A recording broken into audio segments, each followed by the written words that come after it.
स्वस्ति पन्था मनुचरेम सूर्या चन्द्रमसाविव पुनर्ददताज्ञता जानता संगमे मही। ॐ त्वं हिना पिता वसो त्वं माता शतक्रतो बभूविथ अधाते सुन्नमीमहे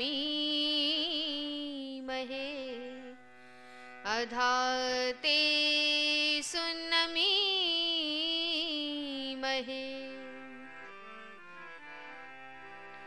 मात तुही गुरुतात तुही पितु भ्रात तुही धन धान्य हमारो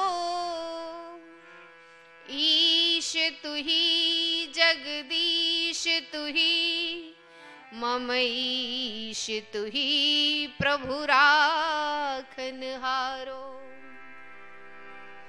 राव तुही उमराव तुही सद्भाव तुही नैनन को तारो सार तुही करतार तुही घर बार तुही परिवार हमारो घर बार तुही परिवार हमारो।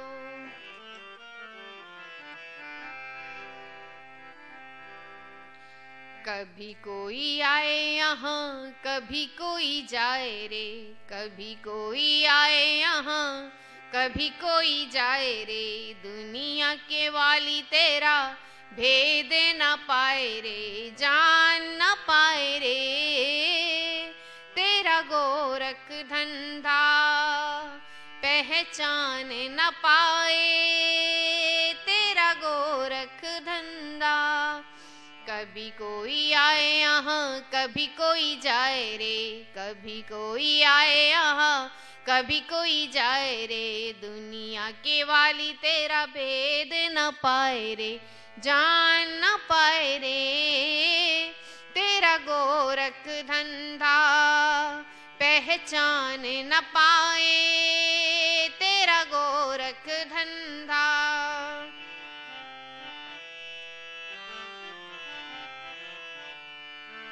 कहीं शाम घटाएं कहीं शीतल हवाएं कहीं सूरज चांद सितारे कहीं सूरज चांद सितारे कहीं शाम घटाएं कहीं शीतल हवाएं कहीं सूरज चांद सितारे कहीं सूरज चांद सितारे कहीं झाड़ बे पहाड़ कहीं बिहड़े उजाड़ क्या अजब तेरी रचना रे क्या अजब तेरी रचना रे। कहीं डाल डाल पर मधुर मधुर कहीं डाल डाल पर मधुर मधुर कोयलिया गीत सुनाए प्रभु जी तेरा गोरख धंधा तेरा गोरख धंधा। कभी कोई आए यहाँ कभी कोई जाए रे दुनिया के वाली तेरा भेद न पाए रे जान न पाए रे तेरा गोरख धंधा पहचान न पाए तेरा गोरख।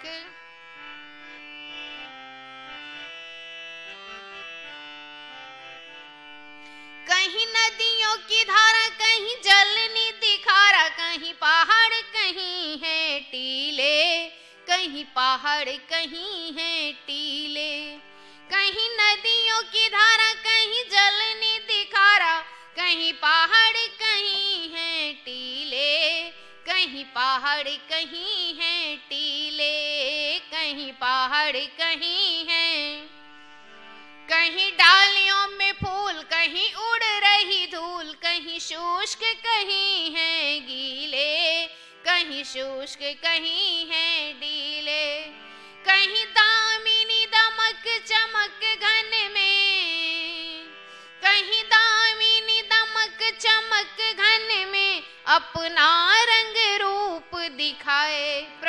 जी तेरा गोरख धंधा, तेरा गोरख धंधा।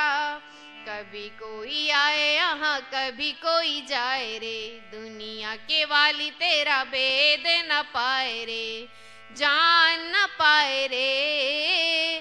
तेरा गोरख धंधा पहचान न पाए, तेरा गोरख।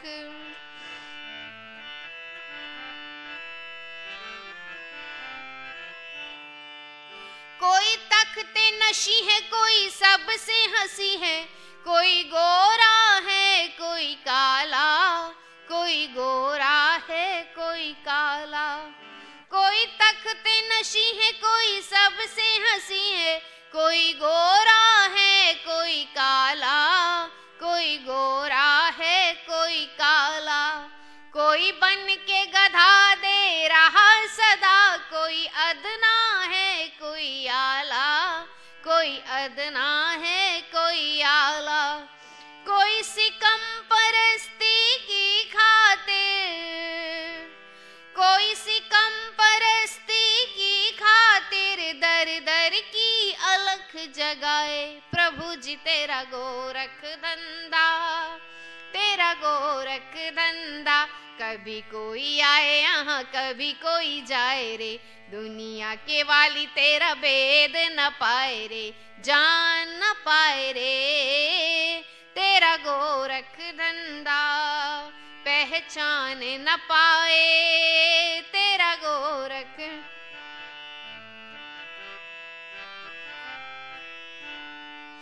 कोई अरबों का वाली, कोई गोद से है खाली, कुछ हाल कहा नहीं जाए, कुछ हाल कहा नहीं जाए।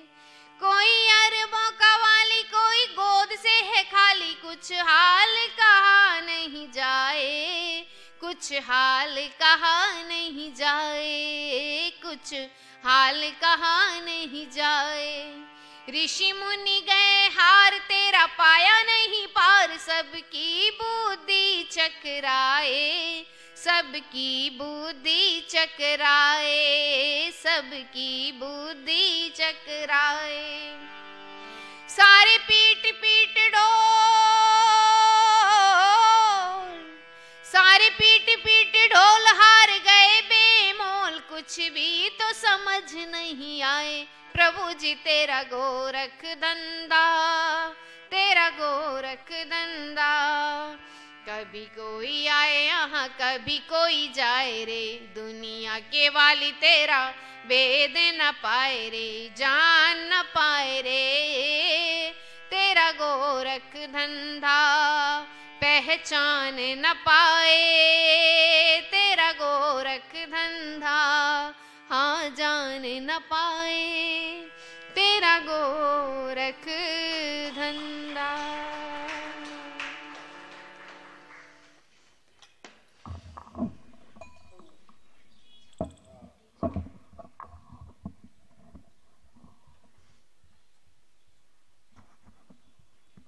ओम।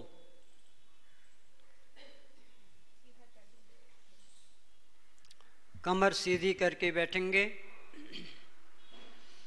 नेत्र बंद। लंबा और गहरा श्वास लेते हुए ईश्वर का प्रिय नाम, मुख्य नाम, निज नाम, सर्वोत्तम नाम ओम का श्रद्धा पूर्वक जाप करेंगे।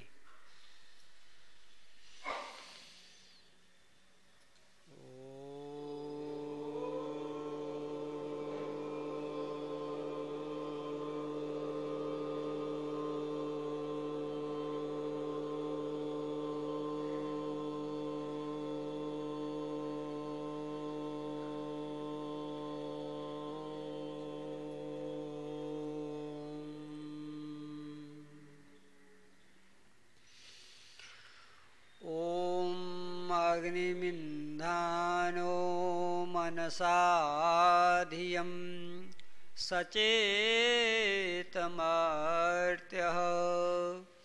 अग्निमिन्दे विवश्वभिः अग्निमिन्दे विवश्वभिः विवस्वभिः। ओम शांति शांति शांति। ओम अग्निमिन्धानो मनसा धियं सचेत मर्त्यः अग्निमिन्दे विवस्वभिः। मर्त्यः हे मरणशील धर्मा मनुष्य अग्नि परमेश्वर का मनसा श्रद्धापूर्वक ईंधन ध्यान करते हुए धियम बुद्धि को सचेत अच्छी तरह से प्राप्त हो, इसलिए विवस्वभिः सूर्य की किरणों के साथ अग्नि परमेश्वर को अपने इंधे हृदय में विराजमान कर ओम शांति शांति शांति। संपूर्ण सामवेद के इस मंत्र में एक शब्द आज छूटा जो इस मंत्र में नहीं लिया गया था, वो है धियम। कि परमात्मा का जब हम ध्यान करेंगे तो ध्यान करने के जितने साधन हैं उसमें जो सबसे उत्तम साधन है वो है बुद्धि। क्या है? बुद्धि। अर्थात पहले हम बुद्धि को पवित्र करें, बुद्धि को शुद्ध करें। जब बुद्धि शुद्ध होगी तभी ईश्वर का प्रकाश हमारे समझ में आ सकता है। महर्षि देव दयानंद महाराज सत्यार्थ प्रकाश में लिखते हैं, संतानों को यदि उत्तम बनाना चाहते हो तो उन्हें प्रारंभ में ही गायत्री मंत्र अर्थ सहित कंठस्थ कराओ, क्योंकि गायत्री मंत्र में परमात्मा से बुद्धि की प्रार्थना की गई है। किसकी प्रार्थना की गई है? बुद्धि की। हर जगह प्रार्थनाओं का स्वरूप अलग अलग है। आप किसी गिरजाघर में जाएं, चर्च में, तो वहाँ एक ही प्रार्थना होती है और सार्वजनिक होती है। जब पादरी अपना उपदेश समाप्त करता है, जैसे हमारे वहाँ शांति पाठ होता है, तो वो लोग आमीन बोलते हैं। आमीन बोलने से पहले वो कहते हैं कि हे ईश्वर, आज सबको रोटी देना। क्या बोलते हैं? ईसाई मत में रोटी बहुत महंगी है, वहाँ ज्ञान की प्रार्थना नहीं है। ज्ञान की प्रार्थना वो लोग करते ही नहीं है। और हमारी वैदिक संस्कृति कहती है रोटी तो परमात्मा गधा सुअर बिल्ली सबको देता है, उसके लिए प्रार्थना करने की क्या आवश्यकता है। प्रार्थना करने की योग्य वह चीज़ है जो ईश्वर के अलावा कुछ भी कोई भी नहीं दे सकता हो। स्वामी जी लिखते हैं, परमेश्वर पृथ्वी से लेकर अंतरिक्ष तक समस्त पदार्थों को देने वाला है। कोई भी पदार्थ ऐसा नहीं है जो ईश्वर न दे सके, परंतु परमात्मा से केवल एक बुद्धि ही मांगनी चाहिए। कहते हैं क्यों? क्योंकि एक बुद्धि के मिल जाने से सब कुछ मिल जाता है। अब बुद्धि का महत्व आप समझिए। इसलिए हमारे वहाँ यज्ञ में भी प्रार्थना आती है, याम मेधाम देवगण पितरश्च उपासते तया मामद्य मेधे आग्ने मेधा विनम करो। वहाँ कहते हैं परमात्मा हमको मेधा बुद्धि कब दो? बोला वेटिंग रूम में मत डालो हमको, आज दो और अभी दो। ये विशेषता है, आज और इसी समय। क्योंकि सही और गलत का पहचान कौन करती है? बुद्धि करती है। और ये बुद्धि के कई प्रकार हैं। बुद्धि, सद्बुद्धि, मेधा, प्रभा, प्रतिभा, धारणा, ज्योतिषी, अंतिम बुद्धि है ऋतंभरा, प्रज्ञा। ये अंतिम बुद्धियां हैं। मेधा, सुमेधा, ये अनेक प्रकार की बुद्धियां हैं शास्त्रों के अंदर। तो इस मंत्र में कहा है कि परमेश्वर की उपासना करने वाले व्यक्ति की बुद्धि का शुद्ध होना बहुत जरूरी है। किसका शुद्ध होना?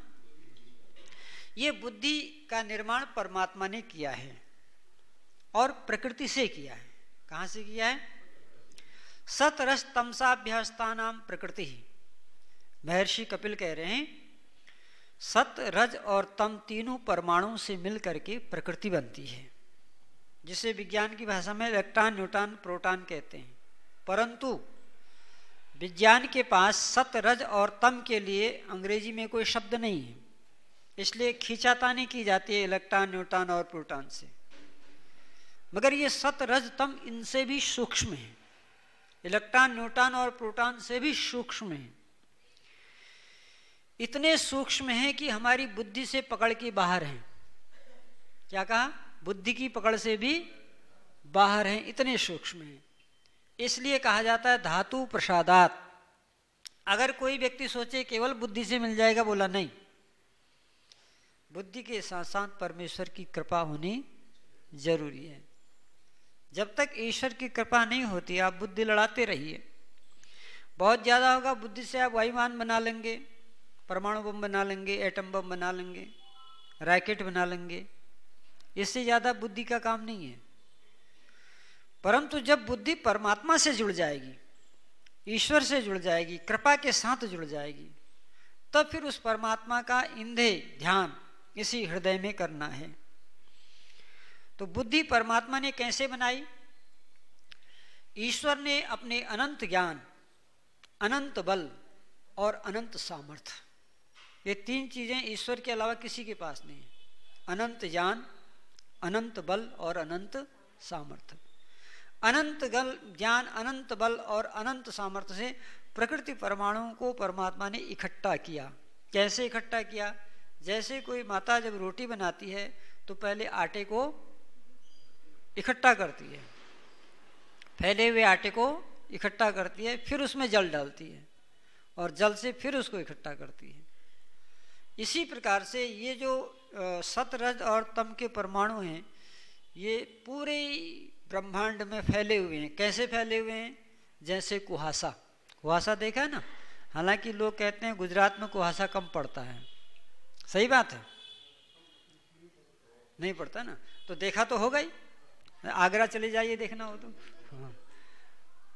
हाँ, जैसे मुंह से भाप निकलती है बिल्कुल उसी तरह होता है, एकदम अंधेरा, कुछ नहीं, सामने वाला भी नहीं दिखाई देता है। इसीलिए उस समय एक्सीडेंट ज्यादा होते हैं। तो जैसे ब्रह्मांड में कुहासा चारों ओर ठसाठस भरा हुआ है, उसी तरह से ये प्रकृति के तीन परमाणु सत और रज और तम, ये तीनों फैले हुए हैं। अब इनको इकट्ठा वो कर सकता है जो इनसे सूक्ष्म हो। तो इनसे सूक्ष्म कौन है? जीवात्मा भी है, जीवात्मा भी इससे सूक्ष्म है। परंतु जीवात्मा के पास अनंत ज्ञान नहीं है, अनंत बल नहीं है, अनंत सामर्थ्य नहीं है। जीवात्मा का ज्ञान भी कम है, बल भी कम है और सामर्थ्य भी कम है। और कम होने के बाद तो इतना अभिमान है, कम होने के बाद तो जीवात्मा में इतना अहंकार आ जाता है। सोच लो, परमात्मा इतना सब कुछ होते हुए भी ईश्वर में अहंकार नहीं है। तो इसलिए जीवात्मा यद्यपि सूक्ष्म है, मगर जीवात्मा के पास शक्ति नहीं है, सामर्थ्य नहीं है, ज्ञान नहीं है, इसलिए उसका होना न होने के बराबर है। और परमात्मा जो है वो ज्ञानवान भी है, बलवान भी है, ऐश्वर्यवान भी है, शक्तिमान भी है। वो अपने इन शक्तियों का प्रयोग करते प्रकृति के परमाणुओं को ऐसे ही इकट्ठा करता है जैसे कोई माता रोटी बनाने के लिए आटे को इकट्ठा करके लोई बना देती है। पहले क्या बनता है कि पहले रोटी बनती है? पहले लोई बनती है। तो ये जो तीनों तत्व मिलाता है परमात्मा सत और तम को, उससे एक लोई बनती है, उसी का नाम बुद्धि है। उसको दूसरी भाषा में महत तत्व भी कहा गया है। जो महत है वही बुद्धि है। महत का मतलब बड़ा, बुद्धि सबसे बड़ी है। तो वह महत तत्व प्रकृति से परमात्मा बना रहा है।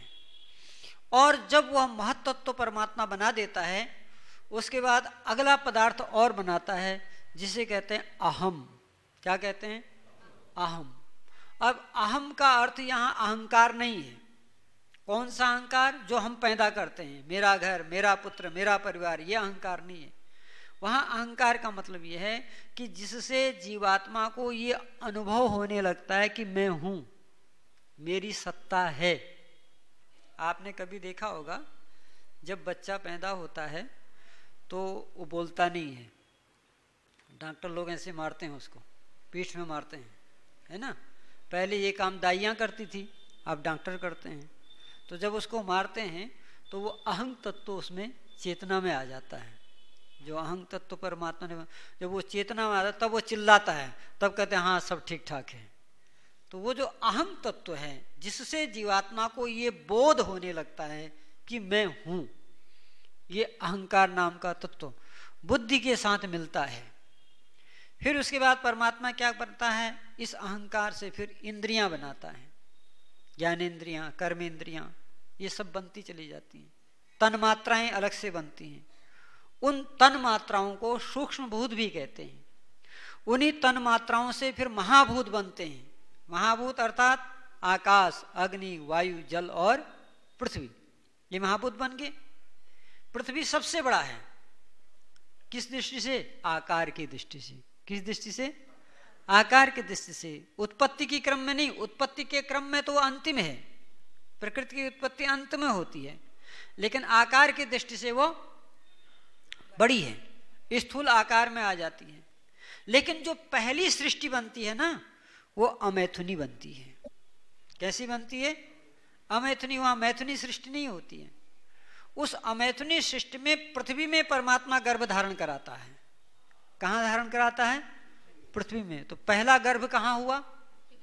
पृथ्वी में। इसीलिए मंत्र आता है वेद में, माता अहम पुत्रो हम पृथिव्या।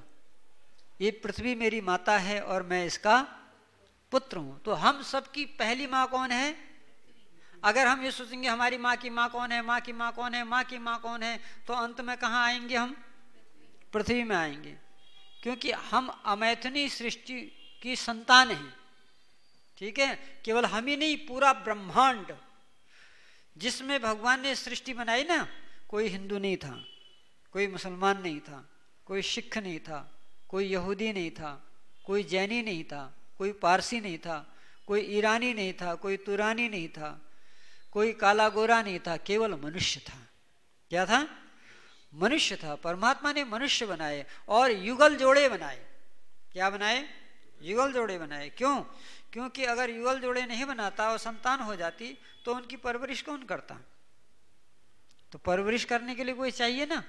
तो इसलिए परमात्मा ने ऐसे बनाए युगल जोड़े। और जानते हो, जैसे आज बच्चा शिशु के रूप में पैदा होता है, आदि सृष्टि में ऐसा पैदा नहीं होता है। आदि सृष्टि में माँ के गर्भ में से ही 25 वर्ष का निकलता है। क्या बोला? माँ के गर्भ में युवा, पढ़ो ना सत्यार्थ प्रकाश में, स्वामी जी ने कहा युवा युगल जोड़े बनाए। युगल जोड़े का मतलब वो संतान उत्पन्न करने की क्षमता रखने वाले हों। तो 20-25 साल के होंगे तभी ना रखेंगे। तो परमात्मा ने कैसे निकाले? जैसे पीपल का पेड़ निकलता है, जैसे बरगद का पेड़ निकलता है, जैसे आम का पेड़ निकलता है, ऐसे ही सृष्टि में, आदि सृष्टि में परमात्मा ने सभी युगल जोड़े निकाले, सभी प्राणियों के, जितने भी प्राणी थे। और प्राणी 3 प्रकार के थे, जलचर, थलचर और नभचर। सृष्टि 3 जगह होती है, जल में, थल में और नभ में। सभी प्राणियों के युगल जोड़े परमपिता परमात्मा ने सृष्टि के आदि में बनाए। और उन युगल जोड़ी ने फिर सृष्टि के पदार्थों का भोग किया। सृष्टि का पदार्थों का भोग जब उन्होंने किया तो उनमें अष्ट धातुओं का निर्माण हुआ। और अष्ट धातुओं के निर्माण से फिर मैथुनी सृष्टि प्रारंभ हुई। तो ये मैथुनी सृष्टि आज तक चलती आ रही है। लेकिन महाभारत काल तक भी वर्गवाद नहीं था, संप्रदायवाद नहीं था, संघर्षवाद नहीं था, केवल मानवतावाद था। महाभारत काल में आर्यों में अपने अंदर ही द्वंद्व पैदा हुए। जैसे कौरव और पांडव एक ही वंश के थे, तो अपने आप ही इनके अंदर संकीर्णताएं आई। संकीर्णताएं क्यों आई? क्योंकि जो जो यज्ञ करता छोड़ता चला गया, जिसने संध्या करनी छोड़ दी, जिसने यज्ञ करना छोड़ दिया, जिसने पंच महायज्ञ करने छोड़ दिए, वो अनार्य होने लगा। क्या होने लगा? आज भी अनार्य वही हैं। कौन? जो यज्ञ नहीं करते, संध्या नहीं करते, 16 संस्कार नहीं करते, वो अनार्य हैं। तो वो अनार्य जब बनने गए तो आर्यों और अनार्यों में मतभेद होने लगा। क्या होने लगा? मतभेद। और जब मतभेद होता है तो वो युद्ध का रूप लेता है। क्या लेता है? युद्ध का रूप लेता है। इसीलिए हम कहते हैं परिवारों में मतभेद हो तो लेकिन मनभेद नहीं होनी चाहिए। तो मतभेदों से फिर मनभेद होने शुरू हो जाते हैं। जब मनभेद शुरू होते हैं तो युद्ध का रूप ले लेता है। और यही हुआ जब कुरुक्षेत्र के मैदान में दोनों सेनाएं खड़ी थी तो उस समय धृतराष्ट्र ने पूछा संजय से। किसने पूछा और किससे पूछा? अब इन शब्दों को देखिए जरा, कमाल है। ये धृतराष्ट्र कौन है? ये संजय कौन है? धृतेन राष्ट्रम यह स धृतराष्ट्रम, जो दूसरों की प्रॉपर्टी को हड़प लेता है उसे क्या कहते हैं? आज हैं कि नहीं ऐसे धृतराष्ट्र? आज भी ऐसे धृतराष्ट्र बहुत हैं जो दूसरों की जमीन को हड़प लेते हैं, जबकि उनको ये काम करना नहीं चाहिए था। अब वो धृतराष्ट्र पूछ किससे रहा है? संजय से पूछ रहा है। किससे पूछ रहा है? संजय। इसका मतलब क्या है? चोर आदमी भी ईमानदार को तलाशता है। सही है कि गलत? चोर आदमी भी ईमानदारी को तलाशता है। तो संजय उस समय का सबसे ईमानदार व्यक्ति था, महात्मा था। सदा जय हो जिसकी, उसका नाम है संजय। उस संजय के पास दिव्य दृष्टि थी।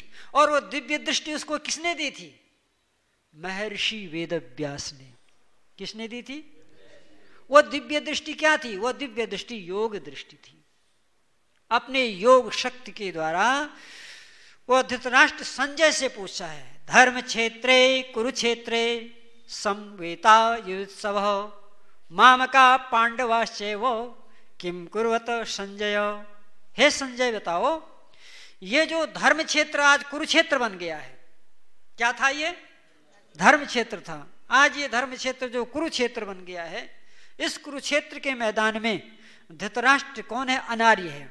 तो अनार्य किसे कहते हैं?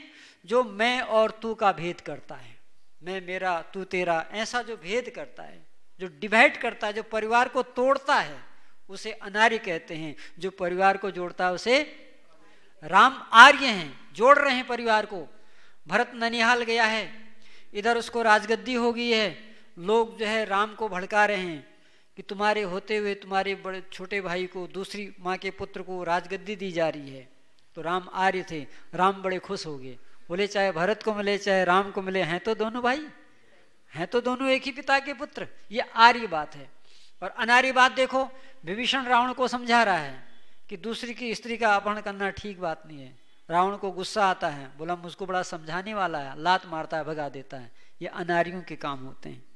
याद रखना, दुनिया में सबसे शत्रुता करना, लेकिन भाई से शत्रुता कभी मत करना, क्योंकि जो भेद तुम्हारा भाई आपका जानता है दुनिया में वो कोई नहीं जानता है। हुआ तो जब रावण मर रहा था श्री राम के, तो रावण ने कहा श्री राम से, मैं ज्ञान में तुमसे बड़ा हूं, आपने 1 वेद पढ़े हैं, मैंने 4 वेद पढ़े हैं। मैं आयु में तुमसे बड़ा हूं, तुमसे बहुत बड़ा हूं, तुम्हारे पिता के समकक्ष की आयु है मेरी, मैं आयु में भी तुमसे बड़ा हूं, मैं खानदान में भी तुमसे बड़ा हूं, तुम्हारा खानदान बहुत छोटा है, मैं ऑस्ट्रेलिया से लंका तक आ गया हूं, मेरा परिवार, मेरा साम्राज्य भी तुमसे बड़ा है, और सिद्धि भी मेरी तुमसे ज्यादा है, मुझे ज्यादा जानते हैं, और संसाधन भी मेरे पास आपसे ज्यादा है। आपकी अयोध्या के 2-4 महलों में कहीं सोना पड़ा होगा, मेरी तो पूरी लंका सोने की है, उसमें भी मैं धन ऐश्वर्य में भी आपसे बड़ा हूं, सेना भी मेरे पास आपसे ज्यादा है। आप तो कुछ भालू बांदरों को मिला करके जैसे तैसे सेना बनाए हो, मेरे पास विशाल सेना है। 1 लख पूत 1.25 लाख नाती, तारावन घर दिया न बाती, इतना बड़ा साम्राज्य है मेरा। लेकिन उसके बाद भी तुम जीत गए, मैं हार गया। जानते हो क्यों? इसलिए क्योंकि तुम्हारे भाई तुम्हारे साथ थे और मेरे भाई मेरे साथ नहीं थे, इसलिए हम हार गए।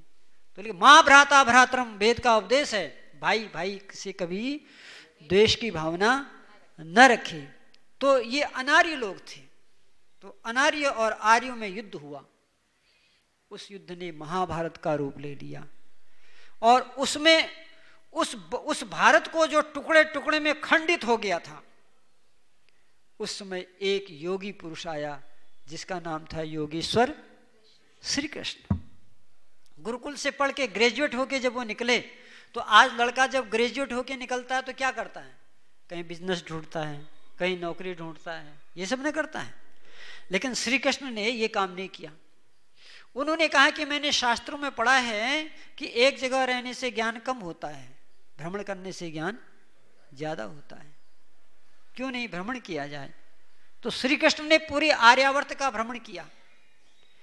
आर्यावर्त का भ्रमण करने के बाद उनको पता लगा ग्रहे ग्रहे ही राजा नाम स्वस्य स्वस्य प्रियंकरा, कि घर घर राजाओं से भरे पड़े हुए हैं। जहां एक राजा होना चाहिए वहां घर घर में राजा हैं। और स्वस्य स्वस्य प्रियंकरा, सब अपने अपने स्वार्थ में। कोई नृप हो हमें कहानी, कोई भी राजा हो हमें क्या लेना देना, हम तो ईट ड्रिंक भी मेरी वाले हैं, खाओ पियो और मौज करो, है ना, मस्त रहो, मस्ती में आग लगी बस्ती में, हमें क्या लेना देना। ये सोच हो गई थी पूरे राष्ट्र की। उस सोच को श्री कृष्ण ने बदला। और उस समय का जो धार्मिक राजा था उसका नाम था भीष्म पितामह। भीष्म पितामह के पास जाते हैं भगवान कृष्ण और पूरी आर्यावर्त की स्थिति को देखते हुए कहते हैं धृतराष्ट्र को समझाओ। आप चाहेंगे तो धृतराष्ट्र समझ जाएगा, आप उसको समझाओ, तो नहीं तो ये देश विनाश की ओर जा रहा है। हमने तो श्री कृष्ण को नचैया और गवैया बना करके उसके उस महान चरित्र को ही भुला दिया। कितना महान चरित्र था योगेश्वर श्री कृष्ण का। लेकिन भीष्म पितामह की हिम्मत नहीं पड़ती है। वो कहते हैं राजा ही परम देवतम, हे कृष्ण राजा तो देवता होता है, उसका कौन विरोध करेगा। भगवान कृष्ण बोलते हैं मैं विरोध करूंगा।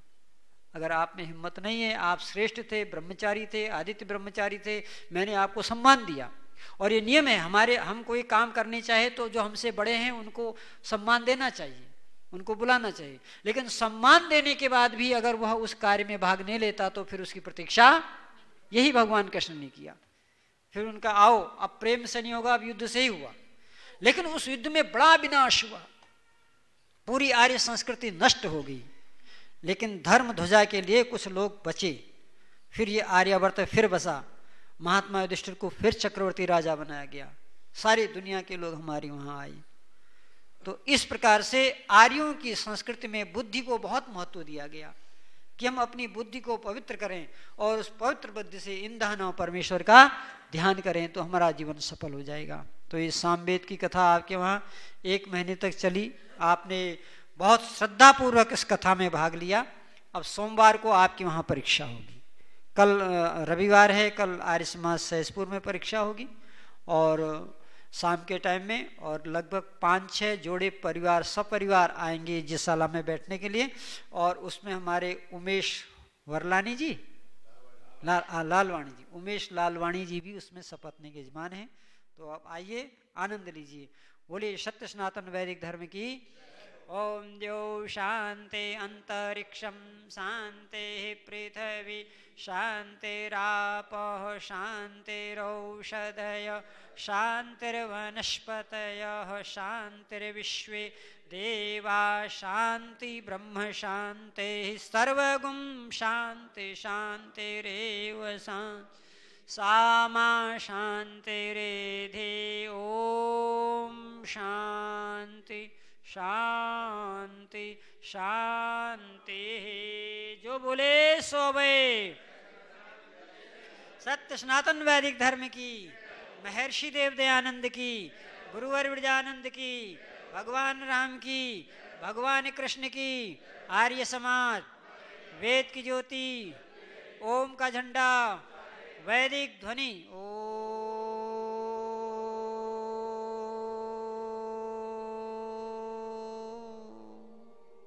वैदिक अभिवादन। सभी को सादर नमस्ते, धन्यवाद।